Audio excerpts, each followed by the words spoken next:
নরসিংদীর Meherpara union BNP ও অঙ্গ সংগঠনের উদ্যোগে আজ একটি গণসংযোগ ও পথসভা অনুষ্ঠিত হয়েছে, যা স্থানীয় জনসাধারণের ব্যাপক উপস্থিতির কারণে কার্যত এক বিশাল রাজনৈতিক সমাবেশে রূপ নেয়।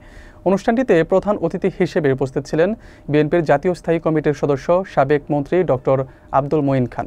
তিনি বলেন, দেশের গণতন্ত্র পুনরুদ্ধার ও মানুষের মৌলিক অধিকার ফিরিয়ে আনার সংগ্রাম এখন জাতীয় আন্দোলনে পরিণত হয়েছে।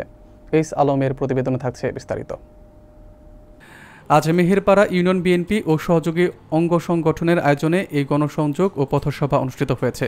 অনুষ্ঠানে প্রধান অতিথির বক্তব্যে বিএনপির জাতীয় স্থায়ী কমিটির সদস্য ডক্টর আব্দুল মঈন খান বলেছেন, দেশের গণতন্ত্র ফিরিয়ে আনা এবং সাধারণ মানুষের মৌলিক অধিকার পুনরুদ্ধারের জন্য যে সংগ্রাম চলছে তা বর্তমানে জাতীয় আন্দোলনের রূপ নিয়েছে। তিনি আরও বলেছেন, বিএনপি সবসময় জনগণের পাশে আছে এবং ভবিষ্যতেও থাকবে। ডক্টর মঈন খান বলেন, মানুষের ভোটাধিকারের প্রতি সম্মান জানানো এবং ন্যায় ভিত্তিক রাষ্ট্র ব্যবস্থা প্রতিষ্ঠা করাই হল বিএনপির মূল প্রতিশ্রুতি।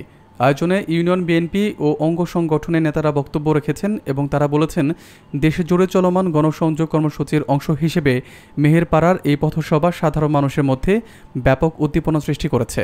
বক্তারা মন্তব্য করেছেন যে পথসভায় বিপুল সংখ্যক নেতাকর্মী ও স্থানীয় জনগণের উপস্থিতি রাজনৈতিক অঙ্গনে এক নতুন উৎসাহের সৃষ্টি করেছে। প্রধান অতিথিসহ স্থানীয় ও কেন্দ্রীয় নেতাদের অংশগ্রহণে সভা শেষে একটি গণসংযোগ মিছিল বের হয়, যা ইউনিয়নের বিভিন্ন সড়ক প্রদক্ষিণ করে সমাপ্ত হয়।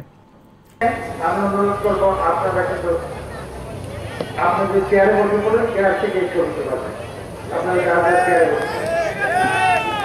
আপনারা যারা ছবি তুলছেন সাংবাদিক বৃন্দ ছাড়া সবাইকে আমি অনুরোধ করবো আপনারা যারা চেয়ারে বসে চেয়ারে বসে যেখান থেকে ছবি তুলবেন। মেহেরপাড়া ইউনিয়নে এসে আমার একটা গল্প মনে পড়ছে।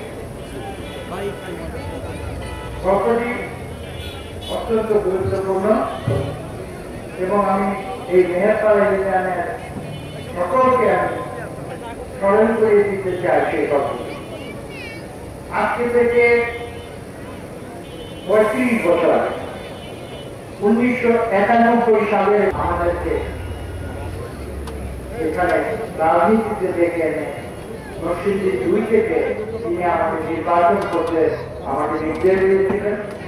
আশা করি আজকে যারা নতুন প্রজন্ম তারা যদি নাও যান, আজকে যারা মুরব্বিয়ান দাঁড়াবে তারা সেই ইতিহাস জানে।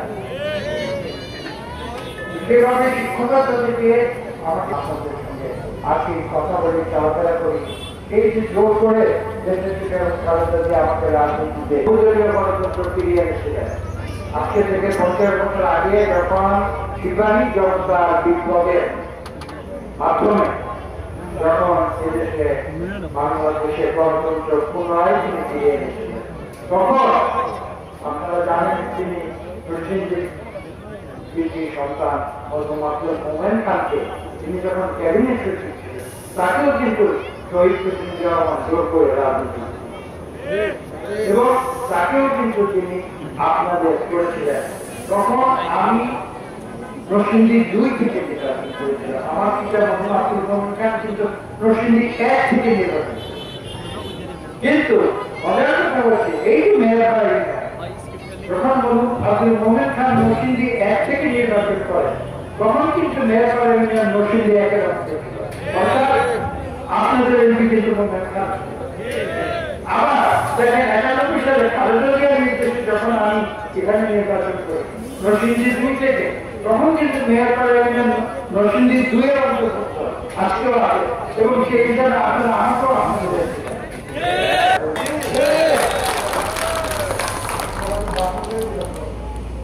যে রাস্তা নরসিংদীর সঙ্গে ৫ জনের সংযোগ সড়ক, সেখান থেকে এই রাস্তাও কিন্তু কার্যক্রম আমি করছিলাম ২০০১ সালে। এই মেহেরপাড়ার কথা আমি বলে শেষ করতে পারবো না। আপনাদের ইতিহাস হচ্ছে গৌরবের ইতিহাস, অনেক গৌরবের ইতিহাস এই মেহেরপাড়ার না। শুধু বাংলাদেশের নয়, এই ভারত উপমহাদেশের অনেক গৌরবের ইতিহাস এই মেহেরপাড়া ইউনিয়ন থেকে সূচনা হয়েছে।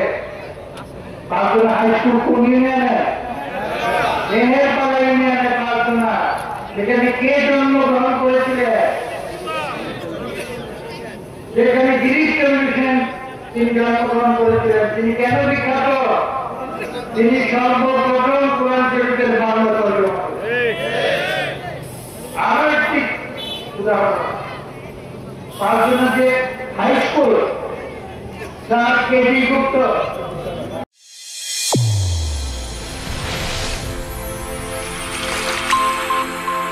চ্যানেল A1 হৃদয়ের স্পন্দন।